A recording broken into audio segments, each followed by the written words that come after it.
அரவணைத்து கொண்டீங்களேப்பா, உமக்கு நன்றி அப்பா. இழந்து போன எல்லாவற்றையும் திரும்ப தந்து உன் பிள்ளையாக உங்க வீட்டுல எங்களுக்கு ஒரு இடத்தை கொடுத்தீங்களே, உம்மை மனதார ஸ்தோத்திரம் பண்ணுகிறோம். உங்க திருநாமத்தை மகிமையாய் உயர்த்துகிறோம் ஆண்டவரே.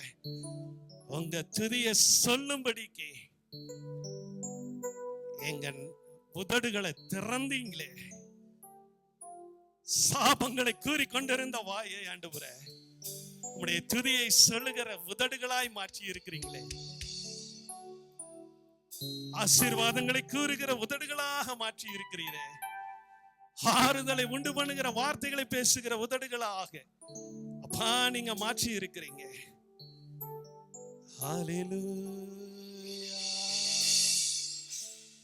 நீர் இல்லாமல் நான் இல்லையே, நீர் சொல்லாமல் உயர்வு இல்லையே, நீர் இல்லாமல் நான் இல்லையே, நீர் சொல்லாமல் உயர்வு இல்லையே. உங்க பிரசன்னம்தான் எனக்கு முகவரி, உங்க பிரசன்னம்தான் எனக்கு தகுதி. சகல துதியும் கனமும் மகிமையும் ஒருவருக்கே நாங்கள் செலுத்துகிறோம். எங்கள் சரீரத்தின் ஒவ்வொரு அவயவங்களையும் நீதிக்குரிய அவயவங்களாக உடைய சமூகத்துல அர்ப்பணிக்கிறோம்ப்பா. இந்த பலிபீடத்துல தாழ்த்தி தருகிறோம். நீரே மகிமை எடுத்துக் கொள்ளுவீரா, இயேசு கிறிஸ்துவின் மூலமாய் பிதாவே. ஆமென். Praise the Lord. மறவாமல் நினைத்தீரையா, மனதார நன்றி சொல். மறவாமல் நினைத்தீரையா, மறவாமல் நன்றி சொல்வேன்.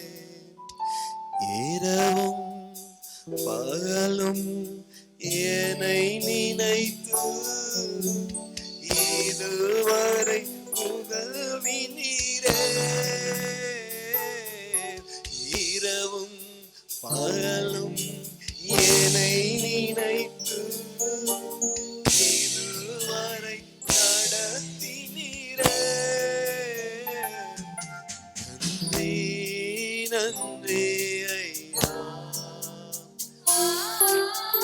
கோடி கோடி நன்றி ஐயா. எங்களை நேசிக்கிற ஆண்டவரே, எங்களை நினைவு கூறுகிற தெய்வம் ஆண்டவரே, இன்றும் எங்களை நினைவு கூர்ந்திருக்கிறீர். எங்கள் நடுவில் நீர் இருக்கிறீர். எங்க உள்ளத்தோடு பேசும். இன்று எங்களுக்கு என்ன மன்னா தேவையோ அதை கொடும். எங்கள் இருதயத்தை நாங்கள் திறந்து வைக்கிறோம். எல்லா தடைகளும் வீழ்ந்து போவதாக இயேசுவின் மூலம் செபிக்கிறோம் எங்கள் நல்ல தகப்பனே. ஆமென். ஆமென். ஒரு அருமையான ஒரு ஆண்டுடைய மனிதர் அடிக்கடி சொல்லக்கூடிய ஒரு அழகான ஒரு சம்பவம் உண்டு. நிறைய பேர் நீங்க கேட்டிருப்பீங்க. இருந்தாலும் நான் அதை ஞாபகப்படுத்த நான் விரும்புகிறேன். தமிழ்நாட்டில் ராமசாமி என்று சொல்லி ஒருவர் இருந்தார். மிக சிறப்பான ஒரு நடிகர். அவர் கருணாநிதி மாதிரி, எம்ஜிஆர் மாதிரி, நிறைய பிரபலங்கள் மாதிரி ரொம்ப அழகா மிமிக்ரி செய்வாராம். அடிக்கடி வெளிநாட்டு பிரயாணமாய் அமெரிக்கா, சிங்கப்பூர், மலேசியா என்று போய் வந்து கொண்டே இருப்பாராம். போய் வரும்போதெல்லாம் பெட்டி நிறைய பணம் கொண்டு வருவார். ஒரு முறை அவர் அமெரிக்காவுக்கு சென்றார். இவர் திரும்பி வரும்போது பார்த்தீங்கன்னா வழக்கத்தின்படி பெட்டி நிறைய பணம், ஒரே சந்தோஷமாய் வருகிறார். ஏன்னா இவருக்கு ஒரே பாராட்டு மழை. எல்லாரும் இவரை புகழ்ந்து தள்ளிட்டாங்க. மகிழ்ச்சியோடு அவர் திரும்பி வீட்டுக்கு வந்து கொண்டிருந்தார். இவருடைய ஃப்ளைட்டு நேரா இந்தியாவுக்கு வராம பாதியில ஒரு லே ஆஃப் லண்டன்ல நின்றது. ஃப்ளைட்ல சொன்னாங்க 6 மணி நேரம் ஆகும், நீங்க 6 மணி நேரம் எங்க வேணா போகலாம், ஆனா ஏர்போர்ட்டை விட்டு வெளியில போகக்கூடாது அப்படின்னு சொல்லிட்டாங்க. நம்ம ராமசாமி பெட்டியை தூக்கி கொண்டு அப்படியே இங்கும் அங்கும் பராக்கு பார்த்து கொண்டு நடந்து கொண்டிருந்தார். இவர் போயிட்டு இருக்கும் போது அங்க ஒரு அழகான ஒரு கம்ப்யூட்டர் இருந்துச்சு. அந்த கம்ப்யூட்டர் சொல்லிச்சான், யாரு என் இடத்தில் வந்தாலும் நீங்க யாரு, நீங்க என்ன, எந்த ஊரு, உங்க குடும்பம், சகதி எல்லாத்தையும் சொல்லிடுவேன் அப்படின்னு சொல்லிச்சான். உடனே இவருக்கு ஆர்வம் ரொம்ப ஜாஸ்தி ஆயிடுச்சு. அதான் நிறைய காசு இருக்கேன், அது சொல்லிச்சு $10 கொடுத்தா நான் சொல்லிடுவேன். உடனே இவர் என்ன பண்ணினார், ஒரு $10 எடுத்துக்கொண்டு போய் முன்னாடி நின்றார். நின்ன உடனே அது சொல்லிச்சு, உங்க பேர் ராமசாமி, உங்களுக்கு வயது 55. என்னடா இது இவ்வளவு கரெக்டா சொல்லுது, நீங்க இந்தியாவிலிருந்து அமெரிக்காவுக்கு போனீங்க, இப்ப அமெரிக்கால இருந்து உங்க வீடு திரும்பி கொண்டிருக்கிறீங்க, உங்க அப்பா பேர் இது, உங்க மனைவி பேர் இது, உங்க அம்மா பேர் இது, என்னடா இது எல்லாத்தையுமே சொல்லுதே. இவருக்கு ஒன்றும் தாக்கு பிடிக்கல. இவர் என்ன பண்ணார், ஒன்னும் சொல்லல, பேசாம பெட்டியை தூக்கினார், வேகமாய் நடைய கட்டினார். இவரு எப்படிப்பட்டவர்னா மிமிக்ரி மட்டும் இல்ல, அழகா தன்னை மேக்கப் செய்து கொள்ளக்கூடிய ஒருவர். என்ன செய்தாராம், நேரா போய் ஒரு நல்ல ஒரு பாத்ரூமை கண்டுபிடிச்சார். அங்க போய் மேக்கப்பை போட்டார். எப்படி மேக்கப் போட்டார், ஒரு வயசான கிழவனை போல மேக்கப்பை போட்டார். 85 வயசு கிழவனை போல அப்படியே தத்ரூபமாய் போட்டு இனி எப்படி கண்டுபிடிக்கிறேன்னு பார்க்கலாம் அப்படின்னு சொல்லிட்டு இவரு வந்தார். நேரா வந்து கம்ப்யூட்டர் முன்னாடி நின்றார். நீ ஏமாந்த அப்படின்னு சொல்லி நின்று கொண்டிருந்தார். அந்த கம்ப்யூட்டர் கொஞ்சம் கூட யோசிக்காமல், ராமசாமி, உன் பேரு ராமசாமி தான், நீ 85 வயசு போல மேக்கப் போட்டாலும் நீ 55 வயசு தான். இவருக்கு ஒன்றும் புரியல, என்னடா இது இப்படி கண்டுபிடிச்சிருச்சே, இவருக்கு ஒன்றும் புரியல. மறுபடியும் பேசாம பெட்டியை தூக்கிட்டு, யாரோ சொல்லி கொடுக்குறாங்க அப்படின்னு சொல்லி இங்க போனார், அங்க போனார், அங்க போனார், எப்படியாவது எல்லாத்தையும் ஏமாத்திரும். மறுபடியும் ஒரு பாத்ரூமை பிடிச்சார். இந்த முறை அவர் என்ன பண்ணினார், ஒரு அழகான பொண்ணை போல, பெண்ணை போல லிப்ஸ்டிக் எல்லாம் போட்டு கொண்டையெல்லாம் வச்சு அழகா ட்ரெஸ் எல்லாம் பண்ணி ரொம்ப நேரம் எடுத்துக்கிட்டார். என்ன பொண்ணு இல்லையா, அந்த மாதிரி பண்ணும்ல, அப்படியெல்லாம் பண்ணி கடைசியாய் இவர் வந்தார். டக் டக் டக் டக்குன்னு ஒரு ஹீல்ஸ் எல்லாம் போட்டுட்டு வந்து அழகா நின்று சிரித்தார். அந்த கம்ப்யூட்டர் முன்னாடி போய் நின்ன உடனே அது கொஞ்ச நேரம் அமைதியாயிடுச்சு. இவர் மனசுக்குள்ள சிரிச்சுட்டு எனக்கே வா அப்படின்னு சிரித்து கொண்டார். கொஞ்ச நேரம் கழித்த பிறகு கம்ப்யூட்டர் சொல்லிச்சு, ராமசாமி, என்னதான் நீ மேக்கப் போட்டாலும் நீ ராமசாமி தான். இப்படி ஆயிடுச்சேன் என்று ராமசாமி கொஞ்சம் வருத்தப்பட்டார். கம்ப்யூட்டர் சொல்லிச்சு, நீ எதுக்காக வருத்தப்படாத, உன் ஃப்ளைட் ஏற்கனவே கிளம்பிடுச்சு, இனி 2 நாள் இங்கே தான் நீ இருக்கணும், எவ்வளவு வேணா மேக்கப் போடு. அதாவது இந்த சம்பவத்தை படித்த போது இன்னைக்கு இருக்கக்கூடிய ஏஐ கதை மாதிரி அன்னைக்கு ஒரு கதையை அவர் சொல்லியிருக்கார். ரொம்ப வருஷத்துக்கு முன்னாடி சொன்ன கதை. Computer had its own data. நம்முடைய மூளையில கூட நிறைய விஷயங்களை இந்த மாதிரி பதுக்கி வைத்திருக்கிறோம். ஆனா அதுக்கு ஒரு லிமிட் இருக்கு. நம்ம உலகத்தை நம்ம சூழ்ந்து இருக்கக்கூடிய நிறைய விஷயங்களை நீங்க கவனிங்க. இன்னைக்கு என்னன்னா, அறிவு பெருத்து போச்சு. நம்முடைய செல்போன்ல சாட் ஜிபிடிக்குள்ள போனா என்ன கதை கேட்டாலும் அவ்வளவு அழகா சொல்லிடும். எந்த காலத்திலேயாவது பிறந்த ஒருத்தரை பத்தி கேளுங்க, சூப்பரா கரெக்ட் டேட்டாவை கொடுத்து விடுகிறது. நம்ம எல்லாரும் இப்படி டேட்டாவை மனதில் வைத்திருக்கிறோம். நல்லதும் இருக்கு, கேட்டதும் இருக்கு. யாரோ என்னைக்கோ செய்த ஒரு நல்ல காரியத்தை மனசுல வைத்து அவர்களுக்கு நன்றி சொல்ல வேண்டும் என்று நாம் நினைக்கிறோம். இன்னொரு பக்கம் யாரோ ஒருத்தர் என்னைக்கோ ஒரு நாள் தெரியாம செய்த ஒரு விஷயத்தையும் மனதில் வைத்துக்கொண்டு இப்படி செஞ்சுட்டாங்களே, இப்படி நடக்காம இருந்திருக்கலாமே என்று நாம் நினைக்கிறோம். நம்முடைய மனதுக்குள்ள அவ்வளவு விஷயத்தை வைத்திருக்கிறோம். ஆனா ஆண்டவரை பாருங்க, அவர் எப்படிப்பட்டவர்? அவரும் நம்மை போலதான். ஏன் நம்ம அவருடைய சாயல் தானே. வாசிப்போம்.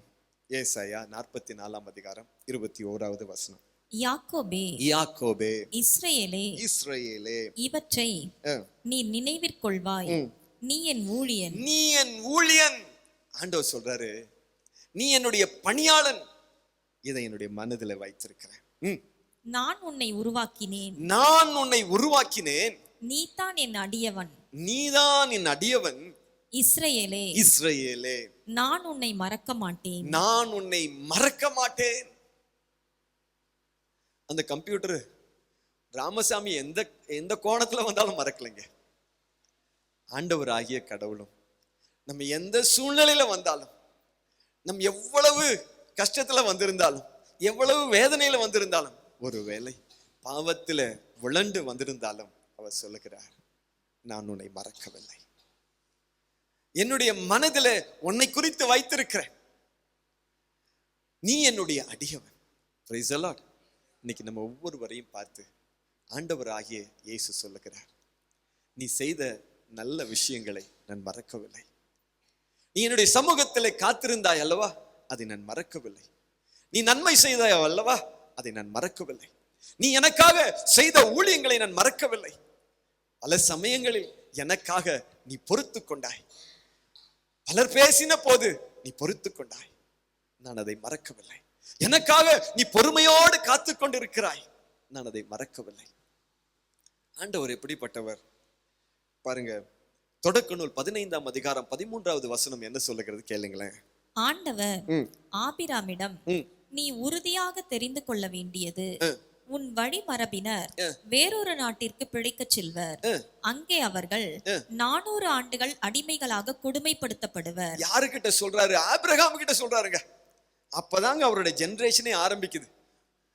இன்னும் குழந்தைய பிறக்கல, அதுக்கு முன்னாடியே வந்துட்டாரு. சொல்றாரு, உனக்கு ஒரு பெரிய குடும்பம் இருக்கும், அந்த குடும்பம் 400 ஆண்டுகள் அடிமைத்தனத்தில் இருப்பார்கள், அவர்கள் அடிமை வேலை செய்யும் நாட்டிற்கு தண்டனை தீர்ப்பு வழங்குவேன், அதற்கு பின் மிகுந்த செல்வங்களுடன் அந்நாட்டை விட்டு அவர்கள் வெளியேறுவர்.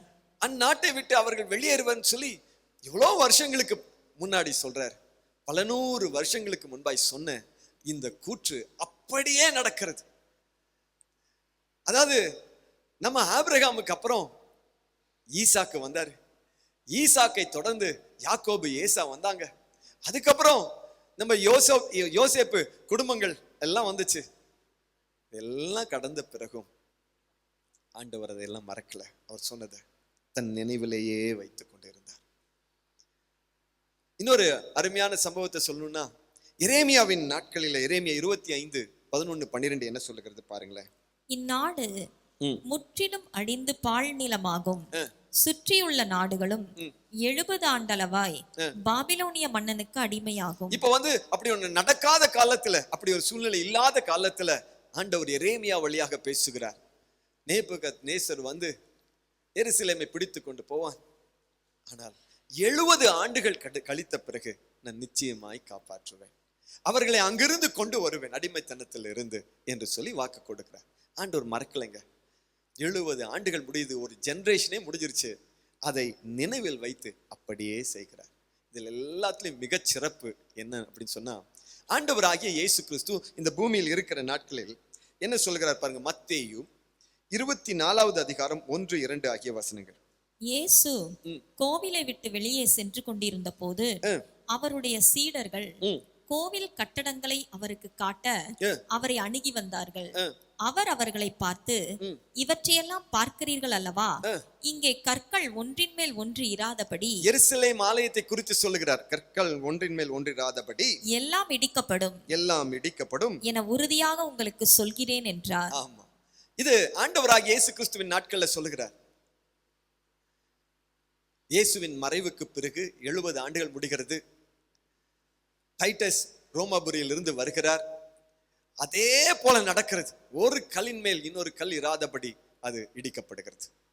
ஆனா ஏசாயாவின் நாட்களில 2ஆம் அதிகாரம் 2-3 ஆகிய வசனங்கள்ல ஆண்டவர் சொன்ன வார்த்தைகளை கொஞ்சம் கவனிக்கல. இறுதி நாட்களில் ஆண்டவரின் கோவில் அமைந்துள்ள மலை எல்லா மலைகளுக்குள்ளும் உயர்ந்ததாய் நிலைநிறுத்தப்படும், எல்லா குன்றுகளுக்குள்ளும் மேலாய் உயர்த்தப்படும். மக்களினங்கள் அதை நோக்கி சாறை சாறையாய் வருவார்கள். வேற்றினத்தார் பலர் அங்கு வந்து சேர்ந்து, புறப்படுங்கள், ஆண்டவரின் மலைக்கு செல்வோம், யாக்கோபின் கடவுளின் கோவிலுக்கு போவோம், அவர் தம் வழிகளை நமக்கு கற்பிப்பார், நாமும் அவர் நெறிகளில் நடப்போம் என்பார்கள். ஏனெனில் சீயோனிலிருந்தே திருச்சட்டம் வெளிவரும், சியோனிலிருந்தே திருச்சட்டம் வெளிவரும், எருசலேமிலிருந்தே ஆண்டவரின் திருவாக்கு புறப்படும், ஆண்டவரின் திருவாக்கு புறப்படும். இது ஆண்டவர் எப்படி சொல்லுகிறார்? ஏசாயா இறைவாக்கினர் வழியாக சொல்லுகிறார். எந்த காலத்தில் நடக்கும் சொல்கிறார்? இறுதி நாட்களில் நடக்கும் சொல்லுகிறார்.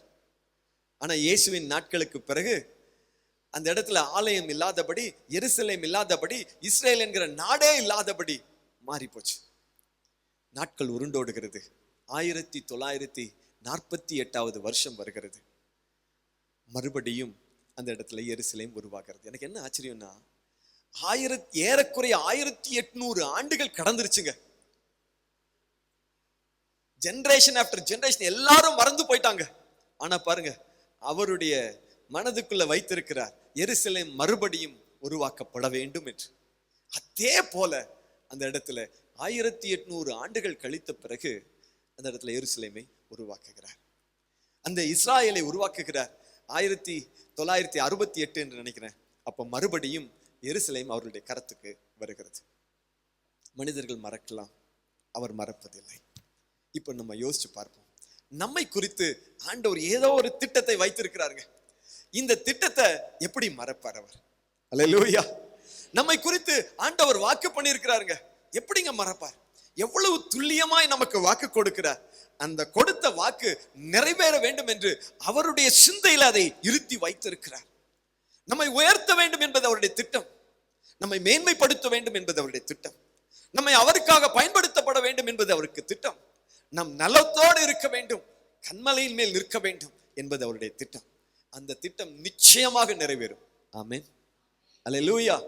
ஆண்டவர் சொன்ன ஒரு வாக்காகிலும் மாறுவது இல்லை. நான் கடந்த வாரத்தில் ஒரு நாள் ஆண்டவர் இந்த விஷயத்தை பேசின போது மிக எளிமையான ஒரு விஷயமா இருக்கு. ஆண்டவரே, இவங்க எல்லாரும் கேட்டிருப்பாங்களே இதை பல முறை, என்னமோ தெரியல, இன்று காலை வரை திரும்ப திரும்ப என்னுடைய உள்ளத்துக்குள்ள இந்த வசனங்களை சொல்ல வேண்டும் சொல்ல வேண்டும் சொல்ல வேண்டும் என்று என்னை ஆண்டவர் தூண்டிக்கொண்டே இருந்ததை என்னால் நிச்சயமாய் அறிந்து கொள்ள முடியும். ஒருவேளை ஆண்டவர் என்னை மறந்துட்டார் நீங்க நினைக்கிறீங்களா? இல்லைங்க. இன்னைக்கு உங்களுக்காக ஆண்டவர் ஒரு செய்தியை சொல்லி அனுப்புகிறார். நான் உன்னை நினைவில் கொண்டிருக்கிறேன், உன்னை நான் நினைவில் வைத்திருக்கிறேன். எனக்கே ஒரு கேள்வி வந்துச்சுங்க, எப்படி அவர் நினைவு வச்சிருப்பார்? கோடிக்கணக்கான ஜனங்கள் இருக்கிறாங்களே, அவருக்கு ஒரு ரிமைண்டர் யாரு கொடுப்பா? ஏன்னா நான் ஒரு மறதி கேசுங்க. பல சமயங்கள்ல எனக்கு அது ஒரு பெரிய ஆசீர்வாதம். எல்லாத்தையும் மறந்துடுவேன், என்ன செஞ்சாலும் மறந்துடுவேன். நல்லா என்கிட்ட சந்தோஷமா சிரிச்சு பேசினா நானும் சிரிச்சு பேசினேன், அவ்வளவுதான். யாராவது வந்து சொன்னாதான் தெரியும், ஏன் அன்னைக்கு இப்படி. அந்த காரமும் அந்த காட்டமும் இருக்கவே இருக்காது. ஆனா அதோட பெரிய பிரச்சனை என்னன்னா, எல்லாத்தையும் மறந்துடும். இப்பதான் சொல்லியிருப்பாங்க, அடுத்த நிமிஷம் மறந்து போயிடும். போன வாரத்துல ஒரு சின்ன ஒரு ஸ்டேட்டஸ் வைக்கிறதுக்காக எனக்கு அனுப்பி வச்சுட்டு எனக்கு ஃபோன் பண்ணி சொன்னாங்க, கட்டாயம் பண்ணிடுறேன்னு சொல்லிட்டு மறுபடியும் என்னுடைய வேலையை பார்க்க ஆரம்பிச்சு. அந்த ப்ரோக்ராமே முடிஞ்சு போச்சு. அப்புறம் தான் நமக்கு ஞாபகம் வந்துச்சு, ஐயோ வைக்கலையே. அவ்வளோ பெரிய மறதி கேஸ். அதனால எனக்கு என்னன்னா, நான் ஆண்டுட்டு ஒரு நாள் கேட்டு, என்ன ஆண்டவர் இப்படி மறக்கிறேன், நான் என்ன வச்சுட்டு என்னதான் நீங்க செய்வீங்க? நீ அதை பத்தி கவலைப்படாத, உன் பலவீனத்தில் பலன் பூரணமா விளங்கும். சரி, என்னதான் பண்றாருன்னு பார்த்தா, இந்த சுத்தி ஆளுங்க இருப்பாங்க, எனக்கு ஞாபகப்படுத்திக்கிட்டே இருப்பாங்க, இதை செஞ்சிட்டீங்களா, இதை செய்யணுமே, நீங்க இதை செஞ்சு முடிச்சிட்டீங்களா, இதை யாராவது ஒருத்தர் அந்தந்த டிபார்ட்மெண்ட் சொல்லிக்கிட்டே இருக்கும். அதுலதான் நம்ம வேலை ஓடிக்கிட்டு இருக்குது. நான் நினைச்சேன், நம்ம ஆண்டவருக்கு யாருதான் இதெல்லாம் நினைப்படும், இத்தனை பேர் இருக்கிறாங்களே, அவரு அழகான ஒரு சிஸ்டம் வச்சிருக்கிறாருங்க. எனக்கு அது பார்த்து ரொம்ப ஆச்சரியமாயிடுச்சு. வாசிப்போம். ஏசாயா 49:16-17. இதோ என் உள்ளங்கைகளில் உன்னை நான் பொறித்து வைத்துள்ளேன், உன் சுவர்கள் எப்பொழுதும் என் கண்முன் நிற்கின்றன, உன் பிள்ளைகள் விரைந்து வருவர், உன்னை அழித்து பாழாக்கியோரும் உன்னை விட்டு போய்விடுவர். ஒரு நிமிஷம், அவர் சொல்றாரு, உன்னை என்னுடைய உள்ளங்கைகள்ல பொறித்து வைத்திருக்கிறேன். நம்மை குறித்து எல்லாம் இங்கேயே வச்சிருக்கிறார். நீங்க வாசிங்களேன், திருப்பாடல்கள் 139:16. உம் கண்கள் கருமுளையில் என் உறுப்புகளை கண்டன. நீர் எனக்கு குறித்து வைத்துள்ள நாள்கள் எல்லாம் எனக்கு வாழ்நாள் எதுவுமே இல்லாத காலத்திலேயே உமது நூலில் எழுதப்பட்டுள்ளன. அவருக்கு ஒரு சிஸ்டம் வச்சிருக்காரு பாருங்க. அவர் ஒரு நூல் வச்சிருக்காருங்க, அதுல எல்லாத்தையும் எழுதி வச்சிருக்காரு. அதையும் தாண்டி அந்த நூல் எங்க இருக்கணும்னு நான் நினைக்கிறேன்னா, அந்த லைப்ரரியே எங்க இருக்குன்னா அவருடைய கையில தான் இருக்குது. அல்லேலூயா. இந்த முன்னாடி எல்லாம் பாக்கெட் வாட்ச் இருந்துச்சு, இப்பதான் ரிஸ்ட் வாட்ச் வந்துருச்சு. உங்களுக்கு தெரியும், இந்த காந்தி தாத்தாலாம் பாக்கெட்ல தான் போட்டிருப்பார். அந்த காலத்துல என்னன்னா, அந்த ரிஸ்ட் வாட்ச் யாரு கட்டுவாங்கன்னா லேடிஸ் மட்டும்தான் கட்டுவாங்களா, அவங்களுக்காக மட்டும் தான் டிசைன் பண்ணிச்சா, மற்றவங்க எல்லாம் பாக்கெட்ல தான் வச்சிருப்பாங்க. வேர்ல்டு வார் 1 வந்தப்போ அவங்க ஒரு பெரிய பிரச்சனை என்னன்னா, இந்த பைலட்டுக்கு வண்டி ஓட்டும் போது ரிஸ்ட் வாட்ச் எடுத்து பாக்குறது. சோல்ஜர்ஸ்க்கு அது ஒரு பிரச்சனையா இருந்துச்சாம். அப்பதான் இந்த ரோலெக்ஸ் கம்பெனிக்காரங்க என்னத்தை உருவாக்குனாங்க அப்படின்னு சொன்னா, ஜென்ஸுக்கான ரிஸ்ட் வாட்சை உருவாக்கினாங்களா. என்னன்னா அது ரொம்ப ஈஸி பாருங்க, அப்படின்னா தெரிஞ்சிடும், நம்ம எடுத்து அதெல்லாம் பார்க்க வேண்டியதில்லை, அந்த ரிஸ்ட்லயே இருக்கு. ஆண்டவர் அந்த மாதிரி தன்னுடைய உள்ளங்கைகளிலேயே வைத்திருக்கிறார். நம்ம ஒவ்வொருவருடைய முகத்தையும் அதுல பார்த்து கொண்டே இருக்கிறார். நம்மை குறித்து அவர் வைத்திருக்கிற திட்டங்கள் அனைத்தும் அதுல இருக்கிறது. நாம் செய்த நல்ல விஷயங்களும் அங்கே இருக்கிறது. Price the Lord. பாருங்க, அவருக்கு எப்போதும் என்ன, நம்மை பார்த்த உடனே இது நடந்துருச்சா, இன்னும் நடக்கல, சரி ஓகே இமீடியட்லி பண்ணிடலாம். அல்லேலூயா. இது சிஸ்டம் 1. சிஸ்டம் 2 பாருங்களேன், வாசிங்க. ஏசாயா 62:6-7 ஆகிய வசனங்கள். எருசலேமே, உன் மதில்கள் மேல் காவலரை நிறுத்தியுள்ளேன். ராப்பகலாய் ஒருபோதும் அவர்கள் அமைதியாயிரார். ஆண்டவருக்கு நினைப்பூட்டுவோரே, ஆண்டவருக்கு நினைப்பூட்டுவோரே, நொடிப்பொழுதும் அமைதியாயிராதீர், நொடிப்பொழுதும் அமைதியாயிராதீர். அவர் எருசலேமை நிலைநாட்டி பூவுலகில் அது புகழ் பெறும் வரை அவரை ஓய்வெடுக்க விடாதீர். அவரை ஓய்வெடுக்க விடாதீர்கள். நான் நினைச்சேன் எனக்கு மட்டும்தான் அசிஸ்டன்ட் இருக்காங்கன்னு. ஆண்டவருக்கும் அசிஸ்டன்ட் வச்சிருக்கிறார். அவங்களுடைய வேலை என்னன்னா, எப்போதும் அவருடைய மக்களை குறித்து அவரிடத்தில் நினைப்பூட்டி கொண்டே இருக்க வேண்டும். இது இப்ப ஏற்பட்ட சிஸ்டம் இல்லைங்க. நீங்க பாருங்களேன், விடுதலை பயணம் 28:29 வசனம். ஆரோன் திருத்தலத்திற்குள் செல்கையில் தீர்ப்பு கூறும் மார்பு பட்டையின் மேல் உள்ள இஸ்ரேல் புதல்வர் பெயர்களை, அவர் அந்த மகா பரிசுத்த ஸ்தலத்துக்கு போகும்போது அவருக்கு ஒரு மார்பு பட்டயம் இருக்குது. அதுல இஸ்ரவேல் புதல்வர்களுடைய பெயர்களை தம் நெஞ்சின் மேல் தாங்கி நிற்பான். தன் நெஞ்சின் மீது தாங்கி நிற்பான். எதற்காக? அவை ஆண்டவர் திருமுன் நீங்காத நினைவு சின்னமாக திகழும். நீங்காத நினைவு சின்னமா. ஏன்னா எப்பெல்லாம் இவர் அந்த புனித தலத்திற்கு போகிறாரோ அப்போதெல்லாம் ஆண்டவருக்கு நினைப்பூட்டுவதற்காக. அப்ப ஆண்டவர் என்ன செய்கிறார்? நம்மை குறித்து அவருக்கு நினைப்பூட்டுவதற்கென்று ஜெப வீரர்களை எழுப்பி வைத்திருக்கிறார். அல்லேலூயா. Praise the Lord. சில சமயம் நான் ரொம்ப சோர்ந்து போய் எங்கேயாவது நின்று இருப்பேன், எங்கேயாவது போயிட்டு இருப்பேன், எங்கேயாவது ஊழியத்துக்கு கூட போயிருந்திருப்பேன். ஆண்டவர் என்ன பண்ணுவாரு, எப்பெல்லாம் அந்த மாதிரி நான் சோர்ந்து போயிருக்கணும் அந்த நேரத்துல யாராவது ஒருத்தரை அனுப்புவார். அவங்க சொல்லுவாங்க, பிரதர் நான் உங்களை மறக்கிறதே இல்லை, அவங்க யாருன்னு கூட எனக்கு தெரிஞ்சிருக்காது, உங்களுக்காக நீங்க செய்கிற பணிக்காக தொடர்ந்து நான் ஜெபிக்கிறேன் பிரதர். நான் சொல்லுவேன், ரொம்ப நன்றி பிரதர். அவங்க சொல்லுவாங்க, இல்ல பிரதர், ஆவியானவர் சில சமயம் இரவு நேரத்தில் எழுப்பிடுவார், உங்களுக்காக ஜெபிக்கணும்னு சொல்லுவார், அதே மாதிரி நான் ஜெபம் பண்ணுவேன் பிரதர் என்று சொல்லுவாங்க. ஒரு நாள் ஒரு அருமையான தங்கை என்னை அழைத்தார். மெதுவா என்கிட்ட நிறைய என்ன விசாரிச்சா, நீங்க நல்லா இருக்கீங்களா, இப்படி இருக்கீங்களா, அப்படி இருக்கீங்களா எல்லாம் கேட்டேன். என்னடா சுத்தி வளைச்சு பேசிட்டு இருக்காளே நினைச்சு. அப்புறம் மெதுவா சொன்னா, ஒரு 2 நாளைக்கு முன்னாடி என்னமோ தெரியல, இரவு நேரத்துல உங்களை குறித்து ஒரு பெரிய பர்டன் இருந்துச்சு, நான் எழுந்து ரொம்ப நேரம் ஜெபம் பண்ணேன், அழுது ஜெபம் பண்ணேன், ஏன் அழுதேன்னு எனக்கு தெரியல, ஆனா நான் ஜெபம் பண்ணேன் என்று சொன்னேன். நான் ஒன்றும் சொல்லலை. அப்படியா, ரொம்ப நன்றிம்மா. ஆனா உண்மையா என்னுடைய நிலை எனக்கு தெரியும். என்னுடைய வேதனையான காலம் அது, நான் மிகவும் மனமடைந்திருந்த காலம் அது. நானே மிகவும் அழுது, என்னால முடியல ஆண்டவரே என்னை காப்பாற்றுங்க என்று சொல்லுகிற நாட்கள் அது. ஆனா ஆண்டவர் பாருங்க, தம்முடைய பணியாளர்களை வைத்திருக்கிறார். அல்லேலூயா. அவங்க எனக்காக ஜெபித்திருக்காங்க, சரியான நேரத்துல ஜெபித்திருக்கிறாங்க. அப்புறம் இன்னொரு ஆச்சரியமான ஒரு விஷயம் நடக்கும். சில சமயம் இப்படிப்பட்ட ஜெப வீரர்கள் வருவாங்க, அவங்க வந்து சொல்லுவாங்க, எனக்கு இப்படி ஒரு முகத்தை காண்பித்தார், அவங்களுக்காக ஜெபிக்கணும்னு சொல்லி என்னமோ இனம் புரியாத ஒரு பாரத்தை கொடுத்தார், நான் முழங்கால் படிட்டு ஜெபித்த போது கண்ணீரோடு ஜெபித்தேன், அவங்க யாருன்னே தெரியாது, ஆனா அவங்கள நினைக்கும் போதெல்லாம் அப்படி ஒரு பாரம் இருந்துச்சு, அந்த பாரம் நீங்கும் வரைக்கும் நான் ஜெபித்து முடித்தேன் என்று சொல்லுவார்கள். யாருக்காக? அது நமக்காக. அல்லேலூயா. ஆண்டவர் இப்படி நினைவுபடுத்துவதற்கென்றே ஒரு கூட்டத்தை வைத்திருக்கிறார். அவர் பாருங்களேன், தான் சொன்ன விஷயம் நடக்காம போயிடக்கூடாது, என் பிள்ளைங்களை ஆசீர்வதிக்கிறேன்னு சொல்லியிருக்கிறேன், அவங்க ஆசீர்வாதமா இருக்கணும், அவங்க நலமா இருக்கணும், அந்தந்த காலத்துல அது நேர்த்தியா நடக்கணுங்கிறதுக்காக தன்னுடைய உள்ளங்கைகளில் வைத்திருக்கிறார். தன்னை நினைப்பூட்டுவதற்காக ஒரு கூட்டத்தையே வைத்திருக்கிறார். ஆவியானவர் குறித்து ஆண்டவராகிய இயேசு கிறிஸ்து சொல்லும் போது கடவுளுடைய வார்த்தைகளை, இயேசு சொன்ன வார்த்தைகளை நமக்கு அவர் நினைப்பூட்டுவதற்காக நமக்காக அவர் இருக்கிறார். அதே சமயம் நீங்க வாசிச்சு பாத்தீங்க, ரோமர் 8ஆம் அதிகாரம் 26வது வசனத்துல அவர் வாக்கு கடங்காத பெருமூச்சுக்களோடு நமக்காக, ஆண்டவருடைய மக்களுக்காக ஜெபிக்க வைக்கிறார்.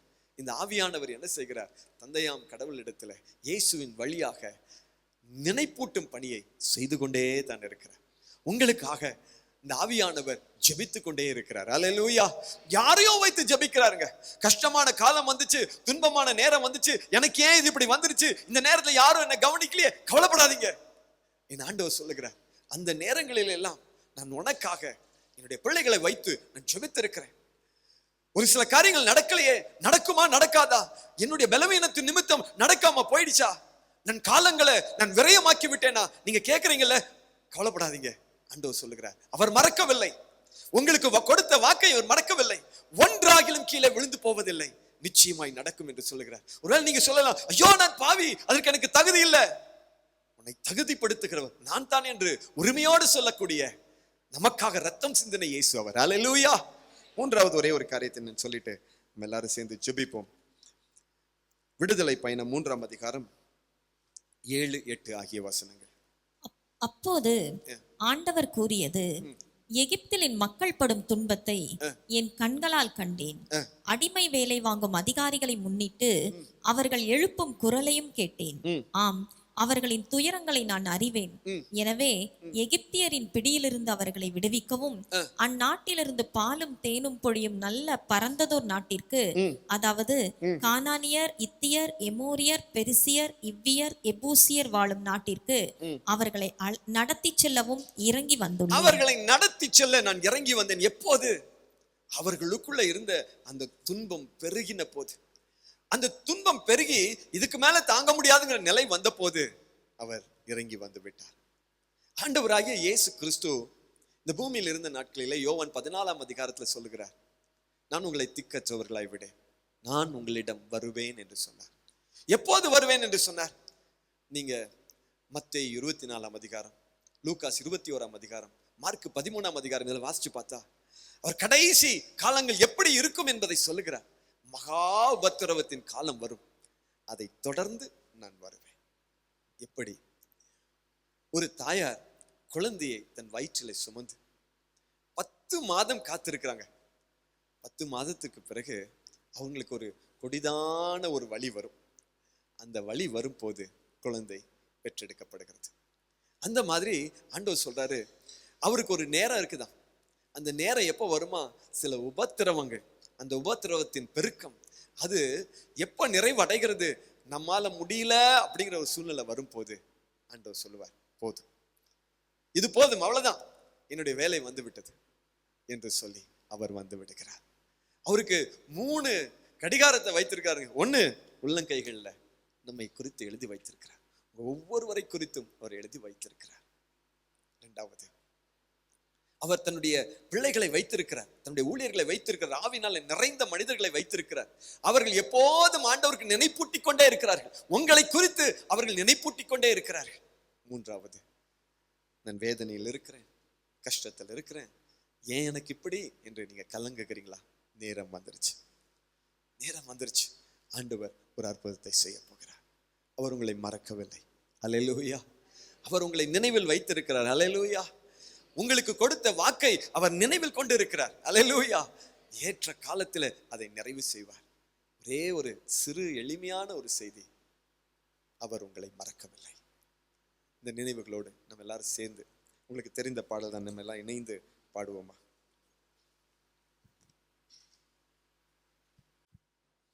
மறவாமல் நினைத்தீரையா, மனதார நன்றி சொல்வேன். மறவாமல் நினைத்தீரையா, மனதார நன்றி சொல்வேன். இரவும் பகலும் என்னை நினைத்து இதுவரை நடத்தினீரே. இரவும் பகலும் என்னை நினைத்து இதுவரை நடத்தினீரே. நன்றி நன்றி ஐயா, கோடி கோடி நன்றி ஐயா, நன்றி நன்றி ஐயா.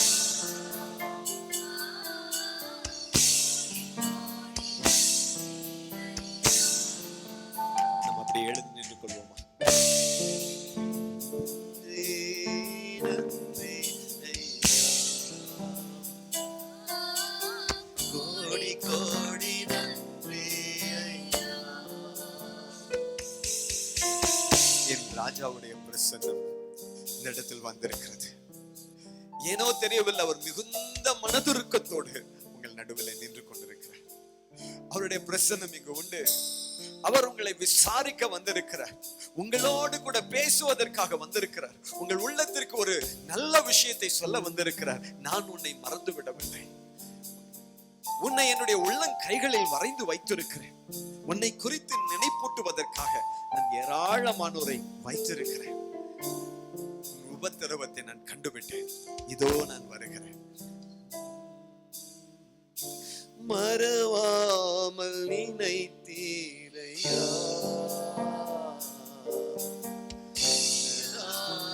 நன்றி சொல்வேன். அல்லேலூயா. மறவாமல் நினைத்தீரையா, நன்றி சொல்வேன்.